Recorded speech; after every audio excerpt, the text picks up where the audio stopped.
जिसकी अपनी संपूर्ण इंद्रियों पर जीत हो जाती है। तो बोला मनुष्य को सूक्ष्म वतनवासी देवता नहीं कह सकते। ब्रह्मा के लिए कहा जाता है ब्रह्मा देवताय नमः, विष्णु देवताय नमः, कहते तो है ना। देवी देवताय नमः, श्री लक्ष्मी देवी नमः, श्री कृष्ण देवताय नमः। मनुष्य को ही 84 जन्म लेने पड़ते हैं। अभी तुम बच्चे जानते हो बरोबर हम असुर देवता धर्म के थे, अभी हम दूसरों को दुख देने वाले राक्षस बन पड़े।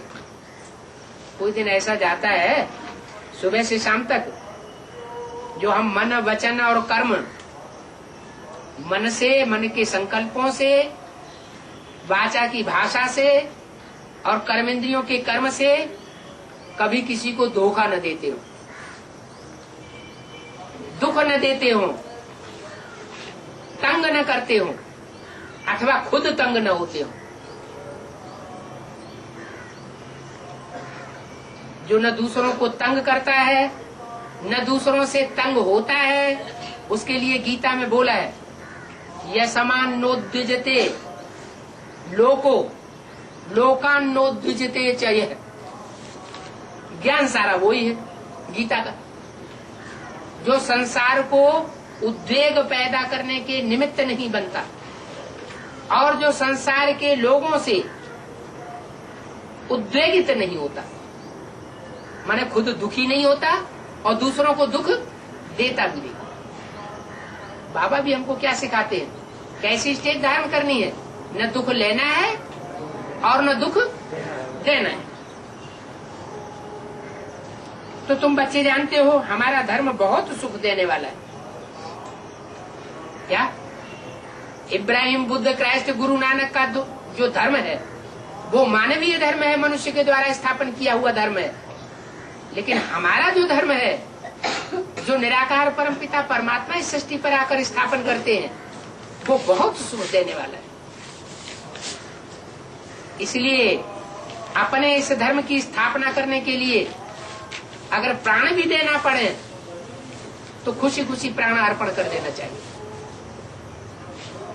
भागने की बात नहीं है।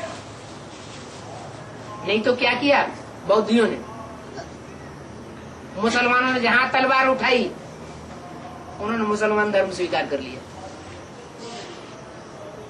क्या बाप कहते हैं स्वधर्मे निधनम से यह है, अपने धर्म में मर जाना अच्छा है। दूसरे के धर्म में कन्वर्ट होंगे तो बहुत दुख सहन करने पड़े। दूसरे धर्म में कन्वर्ट करने वाले दास दासी बना करके रखे। क्या सबते सेवक धर्म कठोरा, दास दासी का धर्म जो है वो सबसे कठोर होता है, बहुत दुख झेलने पड़ते हैं। तो ये कोई कह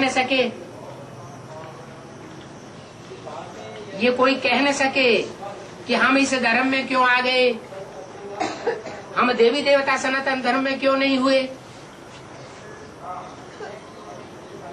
क्यों नहीं कह सके हैं?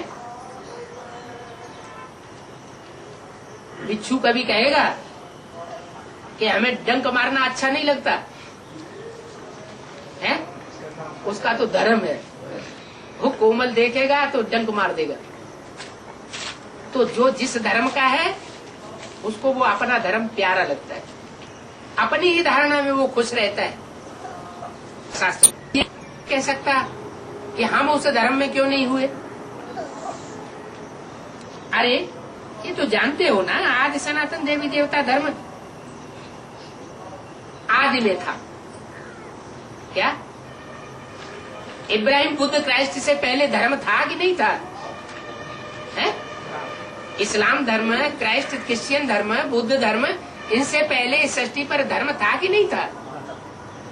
ये मनुष्यों की हिस्ट्री जब से है तब से ये मनुष्यों के धर्म स्थापन हुए। उससे पहले भी इस सृष्टि पर धर्म था और वो वही धर्म था जो परमात्मा ने आकर के खुद स्थापन किया था। वो मानवीय धर्म नहीं था। क्या मनुष्यों के द्वारा स्थापन किया हुआ धर्म नहीं था, स्वयं परमात्मा ने उस धर्म की स्थापना आकर के की थी। बाकी सब धर्म बाद में नंबरवार आते हैं। कब आते हैं? जब भी मनुष्यों के द्वारा फैलाए हुए धर्म आते हैं तब से इस सृष्टि पर द्वैत चालू हो जाता है। द्वैत माना दो दो बातें शुरू हो जाती है। जब दो बातें शुरू हो जाएंगी तो दो प्रकार की धारणाएं हो जाएंगी, दो दो धर्म हो जाएंगे, दो दो राज्य हो जाएंगे, मतें बहुत सी हो जाएंगी और फिर सब आपस में टकराते, वो नरक की सृष्टि बन जाती। तो मानवीय धर्म नरक बनाते और ईश्वर जो धर्म स्थापन करता है वो स्वर्ग बनाता। तुम बच्चे इस बात को समझा सकते हो? क्या बात? कि आदि में सिर्फ एक ही धर्म था और सब धर्म वाले उस आदि पिता को मानते भी है। क्या? क्रिश्चियन की बाइबल में भी है, एडम और ईव सृष्टि के आदि पिता थे। मुसलमानों की कुरान में भी है, एंजिल में भी है। क्या है? आदम और हवा का गायन है। वो भी सृष्टि के आदि करने वाले को जानते हैं। तो जो सृष्टि को आदि करने वाला था उसके बारे में जितनी लंबी चौड़ी हिस्ट्री भारतीय साहित्य में मिलती है उतनी और किसी धर्म ग्रंथों में नहीं मिलती। तो तुम बच्चे ये बातें समझा सकते हो, ये अनादि बना बनाया खेल है, इसमें फिर से सतयुग होगा। क्या? ये ऐसा अनादि बनाया हुआ सृष्टि रूपी खेल है, सृष्टि अनादि है, इसकी कभी आदि नहीं होती, इसका कभी अंत नहीं होता। ये चार युगों का चक्र यूं ही फिरता रहता है। सतयुग, त्रेता, द्वापर, कलयुग। जैसे मनुष्य आत्मा जन्म लेती है, बचपन आता है, जवानी आती है, बुढ़ापा आता है, फिर मृत्यु होती है, फिर जन्म होता है। तो जैसे ये चक्र चलता रहता है वैसे ही सृष्टि का भी चक्र चलता रहता है। तो इसमें फिर से सतयुग होगा। भारत में ही सतयुग होता है। सबसे ज्यादा झूठखंड कौन सा देश बनता है? भारत ही झूठखंड बनता है। अभी विदेशी लोग भारत में आते हैं तो तुरंत भागने की कोशिश करते हैं यहाँ से। क्यों? यहाँ जितना झूठापन, चोर डकैत यहाँ देखने में आते हैं उतना उन्हें संसार में और कहीं देखने में नहीं आते, दूर तक। तो भारत में ही स्वर्ग होता है, भारत में ही रौरव नरक होता है। भारत ही अविनाशी खंड है और धर्मखंड विनाशी है। चाहे क्रिश्चियन धर्मखंड हो, चाहे अरेबियंस मुसलमान धर्मखंड हो, चाहे बौद्धी धर्मखंड तिब्बत, चीन, जापान हो, वो सब विनाशी है। प्रूफ? क्या प्रूफ है? 2500 वर्ष की जो हिस्ट्री है वो हिस्ट्री इस बात का प्रूफ है। ऑस्ट्रेलिया आज से 300 साल पहले मनुष्य के मस्तिष्क पटल पर ऑस्ट्रेलिया का नाम निशान नहीं था। आज से 500 साल पहले अमेरिका का मनुष्य के मस्तिष्क में नाम निशान नहीं था। पहली बार कोलंबस ने उसको इजाद किया। नाव लेकर अचानक अनकाचीते पहुंच गया। देखा तो वहां एंग्लो इंडियंस लोग रहते थे। माने वो लोग भी कहाँ के रहने वाले थे? इंडिया से भटक करके कहीं जहाज में पहुंच गए तो वहीं के वहीं वासी हो गए, उन्हें वापस आने का रास्ता भूल गए। तो सबसे पुराना देश अविनाशी खंड है भारत खंड। यहाँ देवताएं भी होते हैं और वही देवताएं अनेक जन्म लेते लेते जब उनकी आत्मा रूपी बीज कई बार इस सृष्टि पर जन्म मरण के चक्कर में आता है तो जन्म मरण के चक्र को प्राप्त करते करते एकदम नीचे आत्मा गिर जाती।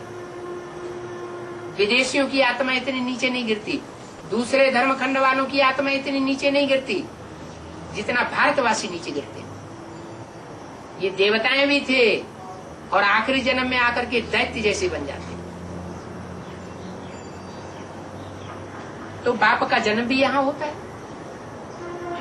सुप्रीम सोल बाप भी इसी भूमि पर आता है। जो सबसे गिरा हुआ है उस सबसे ज्यादा गिरे हुए को उठाने वाला एक परमपिता परमात्मा वो भी भारत में आता है। उनका दिव्य जन्म है, साधारण जन्म नहीं है। वो नरक को स्वर्ग बनाने वाला है। अभी जो भारत पहले स्वर्ग था सतयुग में, नाम क्या था उसका? सत्ययुग। वही भारत अभी नरक बन पड़ा है। स्वर्ग को याद तो जरूर करते हैं। क्या सभी धर्म वाले स्वर्ग को, जन्नत को, पैराडाइज को याद करते हैं या नहीं करते हैं? याद करते हैं ना। याद करते हैं माने उनकी आत्मा में वो स्वर्ग भोगने के संस्कार हैं। आत्मा ने चाहे क्रिश्चियंस हो चाहे मुसलमान हो, उन्होंने जरूर स्वर्ग भोगा है। वो स्वर्ग अब इस सृष्टि पर फिर आने वाला है।